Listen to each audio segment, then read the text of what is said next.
Ngasi phongkiba tonga pausi singda yaukiba pausing amati social media dagi lokajaba pausing ge update pijari ahanbada maroiba pau Janman Road naga singna tingjinkre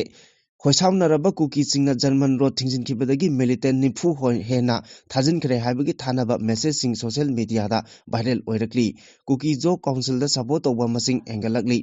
Mizoram da hebon sexual gi masing hengalakpana HIV thengnabada singnaba ama oire masing yamlaba IDP singna wakat khongchat chatkre tear gas ama phawba kapkhidre IDP singi wahangi paukhum ngasi governor na aiba oina piragani haibagi thajaba pirakle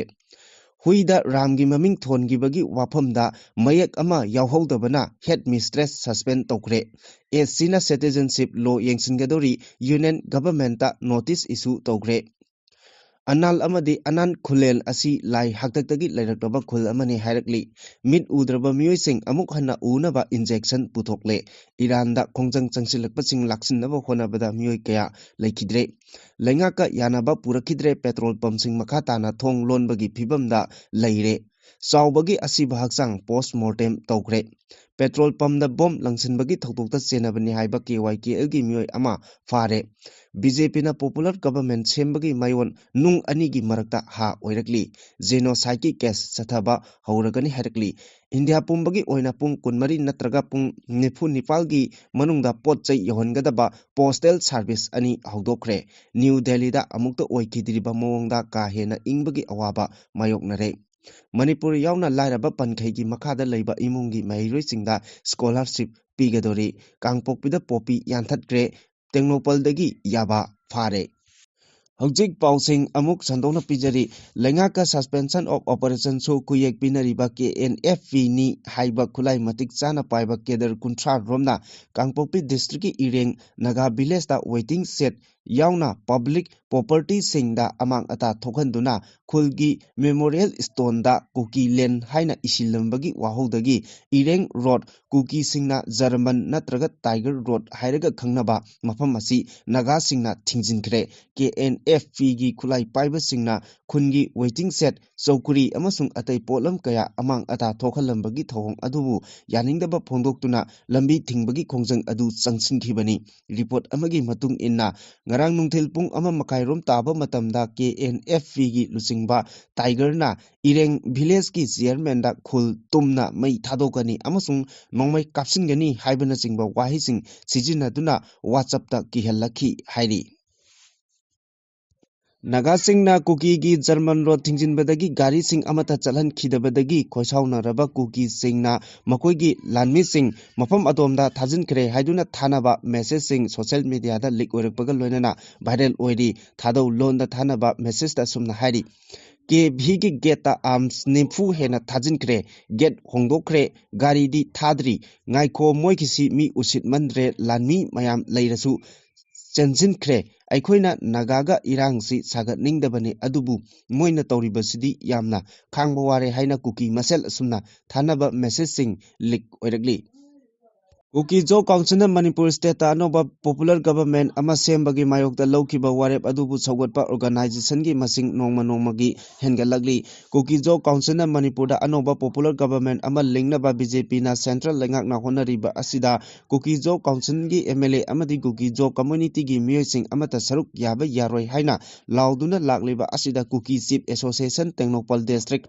Hill Tribal Council More Molnoi Area Welfare Council Kuki Inpi Ukhrul District Kuki Inpi Jiribam Tamenglong amasung Nonena Kuki Inpi Manipur amasung Kuki Jo Council na tha asigi Nepal da lawkiba warep haibadi Manipur da anoba popular government ama sembada Kuki Jogi miyamna support tawroi haibasida sawgatkani haina phongdoknarakli hariba Kuki gi lupsing asina Kuki Jo Council na mamangda lawkiba warep haibadi Kuki Jo Council gi miyam maitei community ga khak chanminaroi haibadu reconfirm tawkhibaga loinana Kuki Jo miyamna taliba separate administration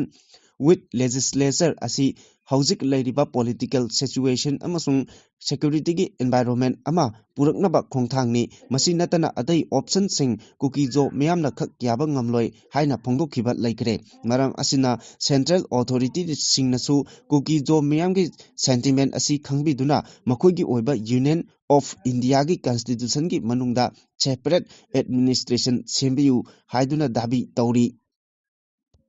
Mizoram State AIDS Control Society na state aduda homosexual gi masing ka hena hengalakba thengnakre masina HIV mayok nabada public health ki oiba achoba singnaba amasu oire haina phongdokre MSACS ki official singna phongdokpagi matung ina Mizoram da MSM lising ama chama manga register tokre amasung counseling piri adum oinamak masing asi chahi khudingi hengalakli amasung asengba masingdi masidagi yamna hengani panari group asida HIV infection sandokpagi chang wangli maram asina achoba singnaba amadi akibagi masak amasu oidi haina phongdorakli identity khangdokpada kiba amasung mayum makai palaba nupi khara yawbana makhoina register toba pamde aikhoina makhoibu hiram asigi matangda khanghalbasu register tawdriba makai treatment piba ngamde haina official singi maikaidagi hairi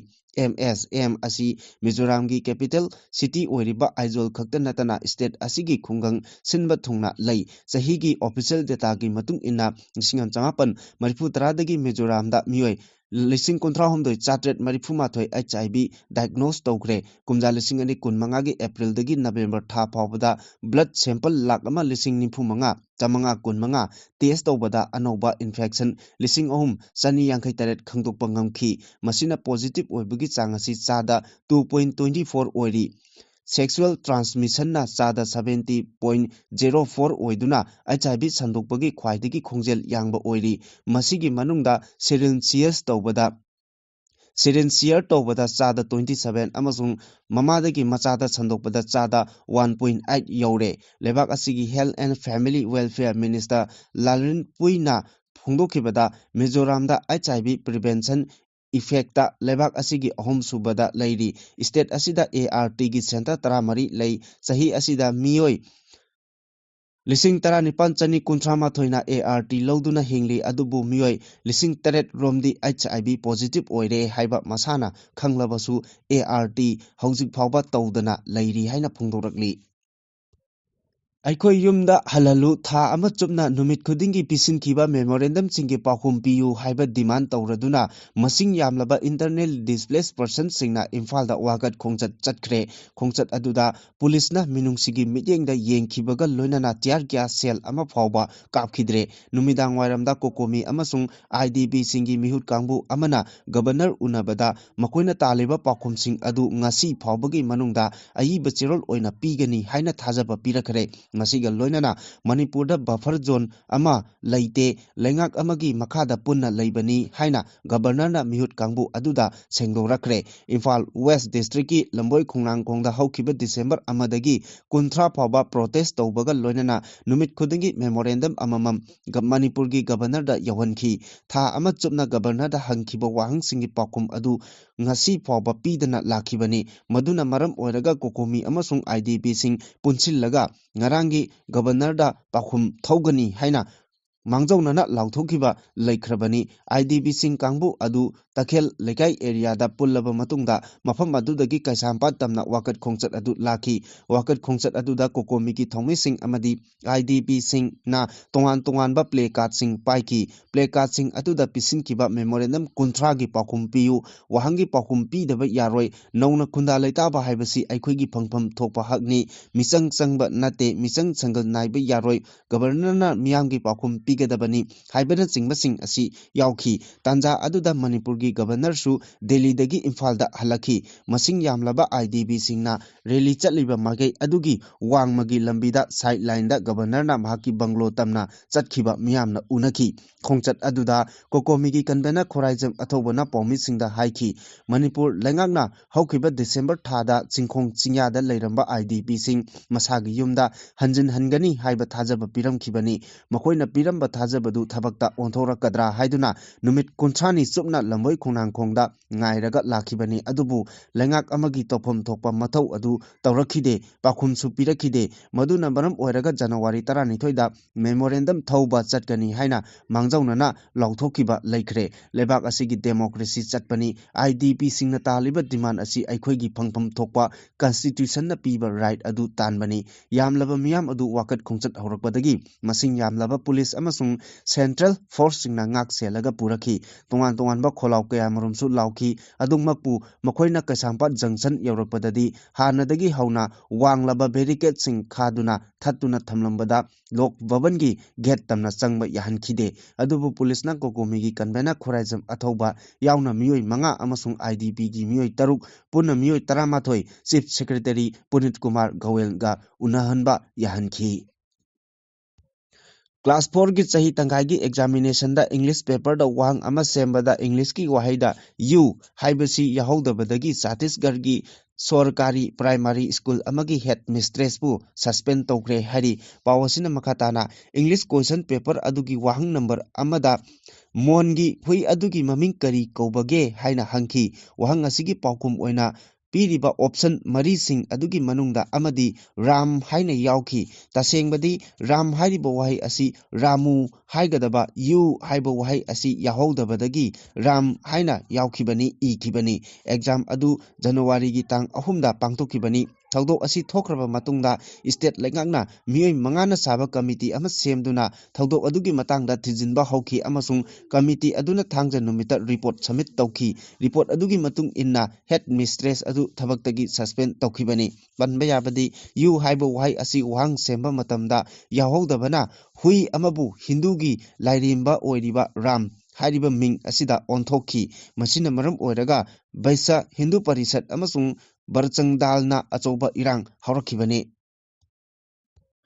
Foreign national singna India da laina makoina pokliba macha adu person of Indian origin oina logba yagadra haibagi matangda India gi citizenship law asi kumna yengsilagani haina Supreme Court na judgment ama takre Apex Court asigi Justice JB Pardiwala amadi KB Biswana na hiram asiga mari lainana Union government ta notice tawduna Andhra Pradesh da pokpa mama mapana US ki citizen sing oiriba sahi 19 suraba amana Supreme Court ta petition ama tharakhibaga loinana mari leinaba Supreme Court na matter asibu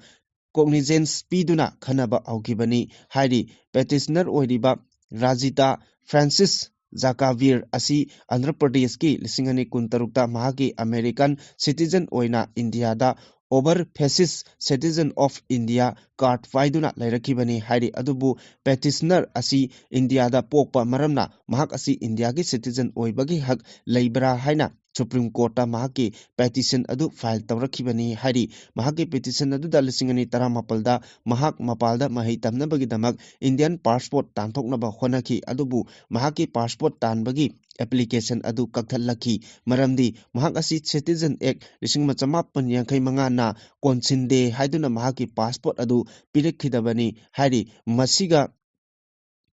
Mari lainana mahakna 2010 da Delhi High Court ta petition file tawduna mahaki Indian passport PBU haina haijaki aduga 2013 gi May 13 da court asigi single judge na mahaki favor da right taduna mahak asi Indian citizen ama oibagi right sing the Citizenship Act ki under section 51A gi makhada mahak asi Indian citizen oina register tawba yagani haina rai takhi chayena bakharadagi Indian citizenship oibagi chapchaba declaration phangdaba amadi Indiana passport pidabana maram oiraga mahakna Citizenship Act ki section 5 gi makhada Supreme Court ta petition asi file tawrakhibani hairi Lamdam asida khundariba anal phurupu ngalingai matamdagi hauna ngak senduna lakraba athauba singi ningsing khubam anal phethani alum gi thorom pangthokre anal naga tangpi ANTA na sinduna Chandel district ki manung chana leiba anal khulelda pangthokiba phurup asigi nat ki oiba thoromga loinana pangthokpa thorom aduda anal gi athauba singi mingda yongba yumbi maikhum hangdokhibaga loinana United Naga Council ki president NG Lohor na Sobener amasu phongkre thoronga mari lenana anal phethani alumgi Sobener committee gi thongmi amasu oiriba HT Francis na hai lai haktaktagi hauna ahal singi lam amadi phurup asibu ngakpi sembiramba athauba singbu sahi khudingi ningsingduna thorom asi pangthoktuna lakli amadi sahi asigi oina lai oikraba athauba singi tunginduna phurup asigi damak thawai thakraba athauba singbusu punna punsinduna makhoigi damak pangthokpa thorom amani asigumba thorom asina anal amadi anal khulel haina khangnariba mafam asi lai haktaktagi lairaklaba khun amani haiba adungai ibudau wangrena ꯃꯐꯝ ꯑꯁꯤꯗ ꯀꯣꯏꯕ ꯂꯥꯛꯈꯤꯕ ꯃꯇꯝꯗꯨꯗ ꯁꯥꯎꯅꯨ ꯀꯧꯕꯤ ꯅꯨꯄꯤ ꯑꯃꯕꯨ ꯈꯣꯏꯗꯥꯔꯨꯕꯗꯒꯤ ꯃꯇꯝ ꯑꯗꯨꯒꯤ ꯑꯅꯥꯜ ꯄꯥꯈꯪ ꯊꯨꯝꯈꯦꯔꯒ ꯅꯨꯡꯖꯥꯎ ꯍꯨꯟꯅꯗꯨꯅ ꯄꯥꯡꯒꯜ ꯌꯦꯡꯅꯈꯤꯕꯒꯤ ꯄꯨꯋꯥꯔꯤꯅ ꯈꯨꯗꯝ ꯑꯣꯏꯅ ꯂꯩꯔꯤ꯫ ꯃꯁꯤꯗ ꯅꯠꯇꯅ ꯅꯤꯡꯊꯧ ꯄꯥꯜꯂꯤꯉꯩ ꯃꯇꯝꯗꯁꯨ ꯂꯩꯄꯥꯛ ꯅꯤꯡꯊꯧꯅ ꯐꯨꯔꯨꯞ ꯑꯁꯤꯗ ꯈꯨꯗꯣꯜ ꯑꯣꯏꯅ ꯁꯤꯟꯅꯔꯝꯈꯤꯕ ꯈꯨꯠꯁꯨ ꯈꯨꯠꯂꯥꯏꯁꯤꯡꯁꯨ ꯉꯁꯤ ꯐꯥꯎꯕ ꯇꯦꯛꯇ ꯀꯥꯏꯗꯅ ꯆꯦꯛꯁꯤꯟꯅ ꯊꯝꯂꯤ꯫ ꯂꯣꯏꯅꯅ ꯔꯤꯁꯥꯔꯆꯔ ꯀꯌꯥꯅꯁꯨ ꯃꯐꯝ ꯑꯁꯤꯗ ꯂꯥꯛꯇꯨꯅ ꯅꯨꯡꯒꯤ ꯑꯣꯏꯕ ꯈꯨꯠꯂꯥꯏ ꯀꯌꯥꯁꯨ ꯐꯪꯕ ꯉꯝꯈ꯭ꯔꯦ ꯍꯥꯏꯕ ꯋꯥꯐꯝꯁꯤꯡ ꯐꯣꯡꯗꯣꯛꯈꯤ꯫ ꯍꯥꯏꯄꯣꯇꯣꯅꯤ ꯍꯥꯏꯅ ꯈꯪꯅꯕ ꯈꯨꯗꯣꯡꯊꯤꯅꯤꯡꯉꯥꯏ ꯑꯣꯏꯕ ꯊꯧꯑꯣꯡ ꯑꯃꯅ ꯃꯔꯝ ꯑꯣꯏꯔꯒ ꯃꯤꯠ ꯎꯗ꯭ꯔꯕ ꯃꯤꯑꯣꯏꯁꯤꯡ ꯑꯃꯨꯛ ꯍꯟꯅ ꯎꯍꯟꯕꯒꯤ ꯄꯥꯝꯕꯩ ꯄꯨꯊꯣꯛꯂꯦ꯫ ꯃꯥꯂꯦꯝꯗ ꯑꯍꯥꯟꯕ ꯑꯣꯏꯅ ꯂꯟꯗꯟꯒꯤ ꯃꯨꯔꯐꯤꯜꯗ ꯍꯣꯁꯄꯤꯇꯥꯜꯗ ꯗꯣꯛꯇꯔꯁꯤꯡꯅ ꯃꯤꯠ ꯎꯗ꯭ꯔꯕꯁꯤꯡ ꯑꯃꯨꯛ ꯍꯟꯅ ꯎꯍꯟꯅꯕꯒꯤ ꯑꯅꯧꯕ ꯄꯥꯝꯕꯩ ꯑꯃ ꯄꯨꯊꯣꯛꯄ ꯉꯝꯈꯤꯕꯅꯤ꯫ ꯍꯥꯏꯄꯣꯇꯣꯅꯤꯅ ꯃꯔꯝ ꯑꯣꯏꯔꯒ ꯃꯤꯠ ꯎꯗ꯭ꯔꯕ ꯃꯤꯑꯣꯏ 9ꯗ ꯅꯧꯅ ꯄꯨꯊꯣꯛꯄ ꯏꯟꯖꯦꯛꯁꯟ ꯑꯃ ꯀꯥꯞꯇꯨꯅ ꯂꯥꯌꯦꯡ ꯆꯠꯊꯕꯗ ꯃꯤꯑꯣꯏ 8 ꯑꯃꯨꯛ ꯍꯟꯅ ꯎꯕ ꯉꯝꯂꯛꯈꯤ꯫ ꯅꯤꯀꯤ ꯒꯥꯏ ꯀꯧꯕ ꯃꯁꯥꯒꯤ ꯆꯍꯤ 48 ꯔꯣꯝ ꯁꯨꯔꯕ ꯑꯃꯨꯛ ꯍꯟꯅ ꯎꯕ ꯉꯝꯂꯛꯈꯤꯕ ꯃꯤꯑꯣꯏ ꯑꯗꯨꯅ BBC ꯗ ꯄꯤꯕ ꯔꯤꯄꯣꯔꯠ ꯑꯃꯗ ꯍꯥꯏ ꯄꯨꯟꯁꯤꯒꯤ ꯑꯣꯏꯅ ꯇꯥꯏꯕꯪꯗ ꯊꯣꯛꯂꯤꯕ ꯊꯧꯗꯣꯛ ꯋꯥꯊꯣꯛꯁꯤꯡ ꯑꯃꯨꯛ ꯍꯟꯅ ꯎꯕ ꯐꯪꯂꯔꯣꯏ ꯍꯥꯏꯅ ꯄꯨꯛꯅꯤꯡ ꯋꯥꯈꯜ ꯅꯨꯡꯉꯥꯏꯇꯅ ꯂꯩꯔꯨꯔꯕꯅꯤ꯫ ꯑꯅꯧꯕ ꯃꯈꯜꯒꯤ ꯂꯥꯌꯦꯡ ꯑꯁꯤꯅ ꯃꯔꯝ ꯑꯣꯏꯔꯒ ꯑꯃꯨꯛ ꯍꯟꯅ ꯎꯕ ꯐꯪꯖꯗꯨꯅ ꯑꯅꯧꯕ ꯃꯄꯣꯛ ꯑꯃ ꯐꯪꯖꯔꯦ꯫ ꯗꯣꯛꯇꯔꯁꯤꯡꯅ ꯃꯤꯑꯣꯏꯁꯤꯡ ꯑꯁꯤꯗ ꯅꯧꯅ ꯄꯨꯊꯣꯛꯄ ꯏꯟꯖꯦꯛꯁꯟ ꯑꯃ ꯀꯥꯞꯇꯨꯅ ꯂꯥꯌꯦꯡ ꯆꯠꯊꯕ ꯃꯇꯝꯗ ꯑꯃꯨꯛ ꯍꯟꯅ ꯎꯕ ꯐꯪꯂꯛꯄꯒ ꯂꯣꯏꯅꯅ ꯏꯕ ꯄꯥꯕ ꯐꯥꯎꯕ ꯉꯝꯂꯛꯈꯤ꯫ ꯍꯥꯏꯄꯣꯇꯣꯅꯤꯒꯤ ꯈꯨꯗꯣꯡꯆꯥꯗꯕ ꯃꯥꯌꯣꯛꯅꯕ ꯃꯤꯑꯣꯏꯁꯤꯡꯒꯤ ꯃꯤꯠꯇ ꯏꯟꯐ꯭ꯂꯦꯁꯟ ꯇꯧꯕꯅ ꯃꯔꯝ ꯑꯣꯏꯔꯒ ꯑꯅꯪꯕ ꯃꯍꯤ ꯑꯃ ꯄꯨꯊꯣꯛꯄ ꯉꯝꯕꯒꯤ ꯆꯥꯡ ꯍꯟꯊꯔꯛꯏ꯫ ꯃꯇꯝ ꯆꯥꯅ ꯂꯥꯌꯦꯡꯍꯧꯗ꯭ꯔꯕꯗꯤ ꯀꯅꯥꯒꯨꯝꯕ ꯃꯤꯑꯣꯏ ꯑꯃꯕꯨ ꯄꯨꯟꯁꯤ ꯆꯨꯞꯄꯒꯤ ꯃꯤꯠ ꯇꯥꯡꯍꯟꯕ ꯌꯥꯎꯏ꯫ ꯍꯥꯟꯅꯗꯤ ꯗꯣꯛꯇꯔꯁꯤꯡꯅ ꯂꯥꯏꯅꯥ ꯑꯁꯤ ꯂꯥꯌꯦꯡꯅꯕꯒꯤꯗꯃꯛ ꯁ꯭ꯇꯦꯔꯣꯏꯗ ꯅꯠꯇ꯭ꯔꯒ ꯁꯤꯂꯤꯀꯣꯟ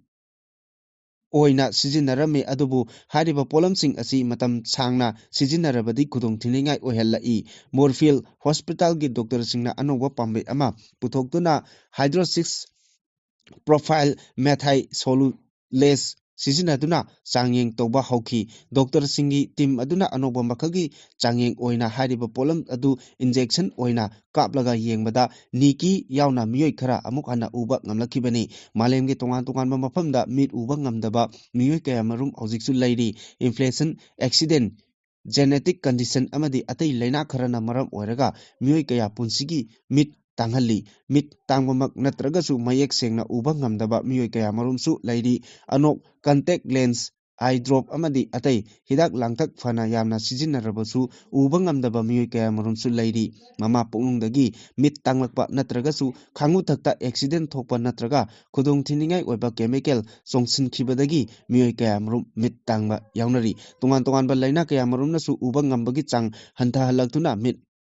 ꯇꯥꯡꯍꯟꯕ ꯌꯥꯎꯔꯤ꯫ ꯑꯅꯧꯕ ꯏꯟꯖꯦꯛꯁꯟ ꯃꯈꯜ ꯑꯃ ꯄꯨꯊꯣꯔꯛꯂꯕꯅꯤꯅ ꯃꯤꯑꯣꯏ ꯀꯌꯥ ꯃꯤꯠ ꯎꯍꯟꯕ ꯉꯝꯂꯒꯅꯤ ꯍꯥꯏꯅ ꯊꯥꯖꯔꯤ꯫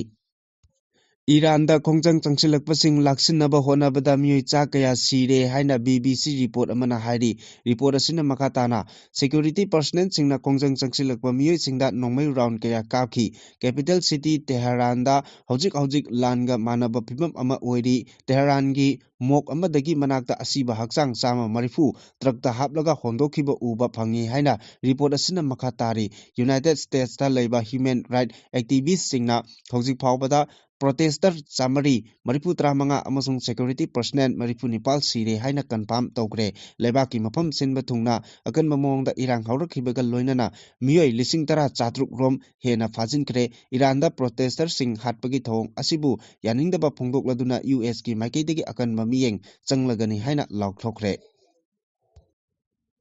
ꯑꯣꯏꯜ ꯄꯝꯞꯁꯤꯡ ꯊꯣꯡ ꯂꯣꯟꯕꯒꯤ ꯃꯇꯥꯡꯗ ꯃꯅꯤꯄꯨꯔ ꯂꯩꯉꯥꯛꯀꯤ ꯆꯤꯐ ꯁꯦꯀ꯭ꯔꯦꯇꯔꯤ ꯄꯨꯅꯤꯠ ꯀꯨꯃꯥꯔ ꯒꯣꯋꯦꯜꯅ ꯃꯌꯥꯏ ꯇꯥꯡꯕ ꯂꯧꯗꯨꯅ ꯃꯅꯤꯄꯨꯔ ꯄꯦꯇ꯭ꯔꯣꯂꯤꯌꯝ ꯗꯤꯂꯔꯁ ꯐ꯭ꯔꯥꯇꯔꯅꯤꯇꯤꯒꯤ ꯃꯤꯍꯨꯠꯁꯤꯡꯒ ꯋꯥꯔꯤ ꯁꯥꯟꯅꯕꯗ ꯋꯥꯔꯣꯏꯁꯤꯟ ꯄꯨꯔꯛꯄ ꯉꯝꯈꯤꯗ꯭ꯔꯦ꯫ ꯉꯔꯥꯡ ꯅꯨꯡꯊꯤꯜ ꯄꯨꯡ 1 ꯇꯥꯕꯗ ꯆꯤꯐ ꯁꯦꯀ꯭ꯔꯦꯇꯔꯤ, CAFNPD ꯑꯃꯗꯤ ꯍꯣꯝ ꯁꯦꯀ꯭ꯔꯦꯇꯔꯤ ꯌꯥꯎꯅ ꯕꯥꯕꯨꯄꯥꯔꯥꯗ ꯂꯩꯕ ꯁꯦꯀ꯭ꯔꯦꯇꯔꯤꯌꯦꯠꯇ ꯄꯥꯡꯊꯣꯛꯈꯤꯕ ꯃꯤꯐꯝ ꯑꯗꯨꯗ ꯗꯤꯂꯔꯁꯤꯡꯅ ꯊꯝꯈꯤꯕ ꯗꯤꯃꯥꯟꯁꯤꯡ ꯑꯗꯨ ꯀꯨꯞꯅ ꯈꯟꯅꯈꯤ꯫ ꯀꯝꯄꯦꯟꯁꯦꯁꯟꯒꯤ ꯃꯇꯥꯡꯗ ꯌꯦꯠꯅꯕ ꯈꯔ ꯂꯩꯕꯗꯒꯤ ꯃꯈꯥ ꯇꯥꯅ ꯋꯥꯔꯤ ꯁꯥꯟꯅꯈꯤꯒꯅꯤ ꯍꯥꯏꯔꯤ꯫ ꯑꯃꯔꯣꯝꯗ ꯑꯣꯏꯜ ꯄꯝꯞꯁꯤꯡ ꯊꯣꯡ ꯂꯣꯟꯈꯤꯕꯗꯒꯤ ꯃꯤꯌꯥꯝꯅ ꯊꯥꯎ ꯐꯪꯗꯕꯒꯤ ꯑꯋꯥꯕ ꯃꯥꯌꯣꯛꯅꯔꯤꯉꯩꯗ ꯃꯃꯜ ꯍꯦꯜꯂꯕꯁꯨ ꯕ꯭ꯂꯦꯛꯇꯗꯤ ꯄꯦꯇ꯭ꯔꯣꯜ ꯊꯥꯎ ꯂꯤꯇꯔ ꯑꯃꯗ ꯂꯨꯄꯥ 150ꯗꯒꯤ 130 ꯐꯥꯎꯕ ꯗ ꯃꯔꯥꯡ ꯀꯥꯏꯅ ꯐꯪꯂꯤ꯫ Mamang Sahi December Kuntareta Imphal West ki Wangoi Police Station ki Manung Chanba Wangoi Huidrom Thiamdagi KS Sauba Devi Kobi Maunaha Ama Yamna Singnaningai Oiba Mawongda Siduna Lairamba Thodoka Mari Lainana JAC na Tongan ba demand kaya Tawduna Changsil Lakiba Khongjanga Mari Lainana Matam Sangna Lairakiba Chawbagi Asiba Hakchang Ngarang Postmortem Tawkre Postmortem Aduda Mari Lainaba Authority Singi Ayaba Yauna Laikhidrabagi Locality ki Doctor Ama Yauna Executive Magistrate ki mamangda puthokibani pangthokibani loinana official protocol ki matung inna postmortem ki procedure sing adu videograph lawki postmortem mamangda manungda pamdaba thaudok sing thoktanaba haiduna police ki akanba section torang singchu lawkhat khi hairi Ngarang nungthil pun mari rom taba matamda Kakching Commando Unit amasung 46 suba Assam Rifles ki Combined Force ki team amana haukiba January Nepalda Bishnupur District ki Moirang Thana lekai da leiba MS Elidas Fuel Station da bom langsinbagi thodokta chenabani haiba KYK gi kedar ama Kakching District ki manung channa leiba Komnau makha lekai area dagi fare hairi police ki pauna hai faraba mioi adugi mamingna Hijam Mani Chandra sahi 35 apokpa leikidraba Panchamani Kawi Kakching District ki Waikhong Singdong lekai dagini KYKL gi active cadre amani faraba mioi asigi mathakta wahang paung chathabada mahak hana KCP taibanganba group ki member ama oina farure madudagi matung tarakpada belda thoklaga wangu maning sabaldagi inaubi koba amagi khuthangda mamang sahi 2015 gi November thada KYKL da join tauki loinana mahak masamak January Nepalda Bishnupur District ki Moirang Thana lekai da leiba MS Elidas Fuel Station da wangu dagi inaubiga loinana hand grenade langsinbagi thodokta hakthengnana chenai haina phongdokchai hairi thodosigi matangda Waikhong Police Station da case ama register tawkibaga loinana makhataba investigation chathaba hokre Manipur State ta Center na President's Rule thamlakiba chahi pharakadoroba numit kharani da ngairaba matam asida Central BJP lengakna Manipur da anoba popular government ama thamnaba irang tawriba asigi mayon asi haujikti nung ani gi marakta ha oirakle haina social scientist singna mot pinari Manipur gi oina leijaramba BJP na luchingba popular government matam adugi chief minister oiramba N Biren na resign tawkhraba matung Manipur State ta PR thamduna Manipur Assembly asi animated suspend gi makada lakibani honglakliba Manipur gi mayon asi 2012 gi May 3 dagi haurakhiba irang aduga yamna mari leinaba thaudok amani Manipur gi oina maru oiba furup mari haibadi Maitai Pangal Naga amadi Kuki Singh dagi karakpa MLA singna Manipur Legislative Assembly gi thawai oiduna lakibani adubu haujikti Kuki jo furup singna popular government ama sembada makoi yauroi haina phongna laurakliba asina takpadi BJP na thaurangliba Manipur da anoba popular government ama sembagi manglan asi tamlagadara haibagi jingnaba lei mamang thakta Kukijo MLA tara yaudana Maitai MLA singna center government da popular government ama semnabagi wanomba chatpa matamda Manipur gi community singdagi karakpa MLA singi amata oiba lengak semningbagi kholau lawminnadriba makhai Manipur da anoba lengak ama semba haibasi oithokloi haina BJP gi central lengaki luchingba singna poktak piduna lakhankhibani Kukijo Furuki wakhalon yenglurabadi makhoina taliba tokhaiba administration ga loinana legislation yauba Kuki Jo Singtagi oiba Indian Constitution gi 6 schedule gi makhada tokhaina leijagi haibani masida legal gi oiba wafam sing nainaba taragasu Kukijo community haiba furup asi 1983 tagi horaga 1983 phawba furup asi Burma romdagi changsilaktuna Manipur state ta refugee status piduna India government na paisa thadaduna makoibu uyokhatuna lakhibani Myanmar gi military junta na lebak aduda leiriba minority Muslim group ama oiriba Rohingya singi matakta paktaknana mihat chathakibaga mari leinana ngasidagi hauna United Nations ki top court ta hearing chathaba hauragani Myanmar gi matakta chathagadoriba genocide ki case asi haukiba chahi kaya asigi manungda yan hanba oina International Court of Justice na chathagadaba yamna singtha ningai oiba case amasu oigadori Myanmar gi makidagidi makoina Rohingya singi mathakta genocide chathai haina maral siriba asida yamna kana yaningdaba phongdoragli case asina genocide haibasi chapchana lepthoknaba maru oiba thodok kaya amasu puthokduna khanagadori loinana asigumba thodok sing asi matungda tawdanaba kari karamba thorangsing lokhotkadage haiba dhusu court asina khanagani haina UN Independent Investigation Mechanism for Myanmar gi head Nicholas na phongdokre case asi lising ani taramapal da Gambia gi maikidagi UN gi top court asida file tawrakhibani Gambia gi maikidagi Myanmar gi military junta na lebak adugi Rakhine state leiriba minority Muslim group ama oiriba Rohingya singi mathakta systematic naina award anegi thabak kaya chathabana lebak aduda leiriba Rohingya lakh taret ki mathakta yumthang nariba Bangladesh ta lanjaina duna leiri military junta gi maikidagi Rohingya singda paktak nana hatba rape chathaba amadi khul kaya manghan takhan bagi thawong kaya chathai haina maral siri UN gi fact finding gi maikidagi su military junta na lisingani tara tareta Rohingya singi mathakta chathaki ba thong adu genocide amani haina charge tawri Indian Post na lebak pumbada postal gi kuthang da pung kunmari amadi pung nipunipal gi manungda yum singda potchai yohannaba speed post kunmari amasung speed post nipunipal mingthonba postal service ani haldokre Union Minister for Communication Jyotiraditya Sindena Indian Post ki anokba speed post kunmari amasung speed post nipunipal haina mingthonba ani haldokre masina speed post ki kuthangda miyamda pung kunmari gi manung amadi pung nipunipal gi manungda yumthong kudingda yahonba ngamlagani haikre Madhya Pradesh ki Sobhapuri district ki manung chanba Pichahor da pangthokpa thorom amada service ani asibu haldokladuna Union Minister Sindena hai haldokliba service asina postal service sing modernize tawbagi anoba khongthang amani speed post kunmari amadi speed post nipunipal asina matam chana miyamda thajaba yaba mongda amadi yamna yangna yumthong singda pot yahonbagi anoba standard ama semlagani haiki mangna hai semgatliba Pisor sub office asi lupa lakh ani changna semgat sagatpani haiki lonana thauramga mari leinana lupa crore ama lakh 13 changna sagadoriba anoba sub office building gi uyep uyungsu tambagi thauram pangthokre Delhi da amukta oikidriba mawongda yamna ka hena ingbagi awaba mayoknare chahi 16 gi manungda ahanba oina palamda temperature gi chang celsius degree 3 oiki ayangarda de Celsius degree 2.9 oiki lakadoriba numit nini chumna capital city da ka hena ingbagi awaba mayoknaragani haina meteorological department na phongdokhibaga loinana yellow alert lauthokre state kharadasu hojik ka hena ingbagi kudong chadaba mayoknari Rajasthan gi oina red alert lauthokhibaga loinana Uttar Pradesh amasung Delhi gi orange alert lauthokhi Tamil Nadu gi oina di yellow alert lauthokhibaga loinana mafam kharadadi nong churaba yai hairi IMD gi report matung inna Haryana, Chandigarh, Delhi, Punjab,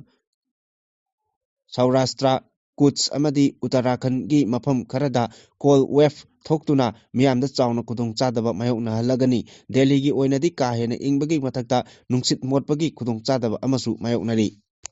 Manipur yauna lairabagi pankhai makhada leiba awang nongpok amasung UP gi mahairoi singi damak merit scholarship thagalaknaba ministry na khangalakre Department of School Education and Literacy Ministry of Education Uttar Pradesh amasung Manipur yauna awang nongpok lamdam pumbada National Mission Cum Merit Scholarship Scheme thagatnaba awareness drive haukre minister na paikhalakliba scheme asigi pandamdi mahai tampham sangsingda manaba anem awang khaidana mahairoi singbu chap manaba mongda yokhatpa class 8 ki thak phawba mahi masing tamlamba imung manungi sel thumgi phibam phattaba amadi hiram amana maram oiraga mahairoi singna lairik tamba tokhibagi masing hanthahanaba amasung lairabagi pankhai makhada leiba meritorious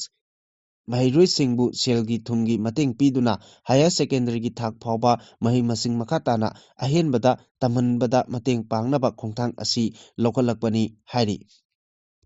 Manipur Noma Kangdana Mayai Kaba Nisagi Polamna Ohelakliba Kudong Chadaba Kaya Asibu Mayok Nanaba Security Force Singna Paikalakpa Tabak Tauram Singi Manung Channa Chawna Mai Pakpa Oina Kangpokpidagi Kani Amadi Technopaldagi Yaba Tablet Sing Pagatpa Ngamkre Official Oiba Pauki Source Amana Hai Akhanaba Pau Ama Pangbadagi Manipur gi Technopal District ki Nisa Lalonba Oigani Chingnaba Miyoi Ahum Phare Makoitagi Yaba Tablet KG 5.9 Maripumapal Pagatle Haina Manipur Police na phongdokre ꯄꯥꯎ ꯑꯁꯤꯅ ꯃꯈꯥ ꯇꯥꯅ ꯍꯥꯏ security ꯐꯣꯔꯁꯁꯤꯡꯅ Tengnoupal police ꯁ꯭ꯇꯦꯁꯟꯒꯤ ꯃꯈꯥꯗ ꯂꯩꯕ post ꯑꯃꯗ ꯅꯤꯁꯥ ꯂꯂꯣꯟꯕꯁꯤꯡꯒꯤ ꯒꯥꯔꯤ ꯑꯃ ꯂꯥꯛꯄ ꯎꯕꯗꯒꯤ ꯃꯈꯣꯏꯕꯨ ꯃꯐꯝ ꯑꯗꯨꯗ ꯈꯥꯝꯗꯨꯅ ꯆꯦꯛ ꯇꯧꯈꯤ꯫ ꯃꯗꯨꯗ ꯃꯁꯤꯡ ꯌꯥꯝꯂꯕ ꯌꯥꯕꯥ ꯇꯦꯕ꯭ꯂꯦꯠꯁꯤꯡ ꯑꯗꯨ ꯌꯥꯎꯔꯝꯕ ꯊꯦꯡꯅꯈꯤꯕꯅꯤ꯫ ꯅꯤꯁꯥꯒ ꯀꯣꯟꯅꯅ ꯐꯥꯒꯠꯂꯕ ꯃꯤꯑꯣꯏꯁꯤꯡ ꯑꯗꯨꯗꯤ ꯖꯦꯝꯁ ꯕꯥꯏꯗꯦ ꯆꯍꯤ 19, ꯍꯅꯩꯀꯤꯝ ꯕꯥꯏꯗꯦ ꯆꯍꯤ 50 ꯑꯃꯁꯨꯡ ꯗꯦꯕꯤꯗ ꯗꯤ ꯃꯥꯇꯦ ꯆꯍꯤ 49ꯅꯤ꯫ ꯃꯈꯣꯏꯅ ꯍꯥꯏꯔꯛꯄꯒꯤ ꯃꯇꯨꯡ ꯏꯟꯅ ꯃꯈꯣꯏꯗꯒꯤ ꯐꯥꯒꯠꯂꯤꯕ ꯀꯦꯖꯤ 5.34ꯒꯤ ꯌꯥꯕꯥ ꯇꯦꯕ꯭ꯂꯦꯠꯁꯤꯡ ꯑꯁꯤ ꯚꯦꯂꯨ ꯑꯗꯨ ꯏꯟꯇꯔꯅꯦꯁꯅꯦꯜ ꯃꯥꯔꯀꯦꯠꯇ ꯂꯨꯄꯥ ꯀꯔꯣꯔ 5 ꯍꯦꯟꯅ ꯑꯣꯏꯒꯅꯤ ꯍꯥꯏꯔꯤ꯫ ꯄꯟꯕ ꯌꯥꯕꯗꯤ ꯌꯥꯕꯥ ꯍꯥꯏꯕ ꯋꯥꯍꯩ ꯑꯁꯤ ꯊꯥꯏ ꯃꯔꯣꯜꯅꯤ꯫ ꯃꯁꯤ ꯃꯥꯂꯦꯝꯒꯤ ꯑꯣꯏꯅ ꯀ꯭ꯔꯦꯖꯤ ꯃꯦꯗꯤꯁꯤꯟ ꯍꯥꯎꯍꯟꯕ ꯍꯤꯗꯥꯛ ꯍꯥꯏꯅ ꯈꯪꯅꯕ ꯇꯦꯕ꯭ꯂꯦꯠ ꯑꯁꯤ ꯃꯦꯊꯥꯐꯦꯇꯥꯃꯤꯟꯒꯤ ꯇꯦꯕ꯭ꯂꯦꯠ ꯐꯥꯔꯝ ꯑꯃꯅꯤ꯫ ꯃꯁꯤꯅ ꯌꯥꯝꯅ ꯃꯌꯥꯏ ꯀꯟꯕ ꯅꯤꯁꯥ ꯃꯈꯜ ꯑꯃꯅꯤ꯫ United nations office on drug and ꯀ꯭ꯔꯥꯏꯝꯒꯤ ꯃꯇꯨꯡ ꯏꯟꯅ ꯋꯥꯔꯜꯗ ꯋꯥꯔ ꯏIꯒꯤ ꯃꯇꯝꯗ ꯂꯥꯟꯃꯤꯁꯤꯡꯒꯤ ꯄꯔꯐꯣꯃꯦꯟꯁ ꯍꯦꯟꯒꯠꯍꯟꯅꯕ ꯏꯁ ꯑꯦꯁꯤꯌꯥꯗ ꯁꯤꯖꯤꯟꯅꯅꯕ ꯍꯧꯗꯣꯛꯈꯤ꯫ ꯑꯗꯨꯕꯨ ꯍꯧꯖꯤꯛꯇꯤ ꯊꯥꯏꯂꯦꯟꯗ, ꯂꯥꯑꯣꯁ, ꯀꯝꯕꯣꯗꯤꯌꯥ, ꯚꯤꯌꯦꯠꯅꯥꯝ ꯑꯃꯁꯨꯡ ꯃ꯭ꯌꯥꯟꯃꯥꯔꯒꯤ ꯅꯍꯥ ꯀꯌꯥꯅ ꯌꯥꯝꯅ ꯁꯤꯖꯤꯟꯅꯔꯤ ꯍꯥꯏꯔꯤ꯫ ꯃꯍꯩꯔꯣꯏꯁꯤꯡꯅ ꯇꯝꯒꯗꯕ ꯂꯥꯏꯔꯤꯛꯁꯤꯡ ꯃꯇꯝ ꯆꯥꯅ ꯑꯃꯗꯤ ꯊꯤꯟꯊꯕ ꯇꯧꯗꯅ ꯐꯪꯍꯟꯅꯕ ꯑꯦꯝꯁꯨꯅ ꯕꯣꯁꯦꯝ ꯑꯃꯁꯨꯡ ꯃꯔꯤ ꯂꯩꯅꯕ ꯑꯣꯊꯣꯔꯤꯇꯤꯁꯤꯡꯒꯤ ꯃꯐꯝꯗ ꯑꯀꯟꯕ ꯋꯥꯔꯅꯤꯡ ꯇꯧꯈ꯭ꯔꯦ꯫ ꯂꯣꯏꯅꯅ ꯃꯅꯤꯄꯨꯔꯒꯤ ꯑꯄꯨꯟꯕ ꯃꯍꯩꯔꯣꯏ ꯈꯨꯟꯅꯥꯏ ꯑꯁꯤꯗ ꯀ꯭ꯋꯥꯂꯤꯇꯤ ꯑꯦꯖꯨꯀꯦꯁꯟ ꯄꯨꯔꯛꯅꯕ ꯑꯃꯁꯨꯡ ꯑꯦꯀꯥꯗꯦꯃꯤꯛ ꯀꯟꯇꯤꯅ꯭ꯌꯨꯇꯤ ꯑꯃ ꯐꯪꯍꯟꯅꯕ ꯍꯣꯠꯅꯕꯗ ꯃꯇꯝ ꯆꯥꯅ ꯁ꯭ꯇꯗꯤ ꯃꯦꯇꯔꯤꯌꯦꯜ ꯐꯪꯍꯟꯕ ꯍꯥꯏꯕꯁꯤ ꯌꯥꯝꯅ ꯇꯉꯥꯏꯐꯗꯕ ꯃꯆꯥꯛ ꯑꯃꯅꯤ ꯍꯥꯏꯅ ꯑꯦꯝꯁꯨꯒꯤ ꯁꯦꯀ꯭ꯔꯦꯇꯔꯤ ꯖꯦꯅꯔꯦꯜ ꯑꯦꯁ ꯂꯥꯟꯕ ꯂꯨꯋꯥꯡꯅ ꯊꯥꯗꯣꯛꯄ ꯆꯦꯔꯣꯜ ꯑꯃꯅ ꯍꯥꯏꯔꯤ꯫ ꯆꯦꯔꯣꯜ ꯑꯁꯤꯅ ꯃꯈꯥ ꯇꯥꯅ ꯍꯧꯖꯤꯛ ꯊꯣꯛꯂꯤꯕ ꯕꯣꯁꯦꯝꯒꯤ ꯂꯥꯏꯔꯤꯛ ꯆꯦ ꯅꯝꯕꯒꯤ ꯋꯥꯊꯣꯛ ꯑꯁꯤꯗꯤ ꯍꯥꯏ ꯀꯣꯔꯠ ꯑꯣꯐ ꯃꯅꯤꯄꯨꯔꯒꯤ ꯗꯣꯃꯦꯟꯗ ꯂꯩꯈꯤꯕꯅ ꯅꯥꯀꯜ ꯅꯥꯀꯜꯒꯤ ꯐꯣꯡꯗꯣꯛꯅꯔꯤꯕ ꯋꯥꯐꯝꯁꯤꯡ ꯄ꯭ꯔꯤ ꯖꯣꯗꯤꯁ ꯑꯣꯏꯕ ꯋꯥꯐꯝꯁꯤꯡꯅꯤ ꯍꯥꯏꯅ ꯂꯧꯏ꯫ ꯃꯔꯝ ꯑꯗꯨꯅ ꯆꯦ ꯁꯄ꯭ꯂꯥꯏ ꯇꯧꯅꯕꯒꯤ ꯊꯣꯛꯂꯤꯕ ꯋꯥꯊꯣꯛ ꯑꯁꯤꯗ ꯀꯟꯇ꯭ꯔꯦꯛꯇꯔꯁꯤꯡꯒꯤ ꯂꯅꯥꯏ ꯏꯟꯇꯔꯦꯁꯇ ꯇꯣꯡꯁꯤꯟꯕ ꯃꯥꯟꯕ ꯑꯃꯗꯤ ꯁꯦꯛꯇꯔꯤꯌꯟ ꯑꯣꯏꯕ ꯃꯤꯠꯌꯦꯡꯒꯤ ꯕꯣꯁꯦꯝꯗ ꯃꯄꯥꯜꯒꯤ ꯁꯥꯐꯨ ꯀꯌꯥꯅ ꯄ꯭ꯔꯦꯁꯔ ꯄꯤꯁꯤꯟꯕꯒꯤ ꯃꯃꯤ ꯆꯥꯎꯅ ꯇꯥꯔꯤꯕꯁꯤ ꯌꯥꯝꯅ ꯂꯥꯏꯕꯛ ꯊꯤꯕꯅꯤ ꯐꯣꯡꯗꯣꯛꯈꯤ꯫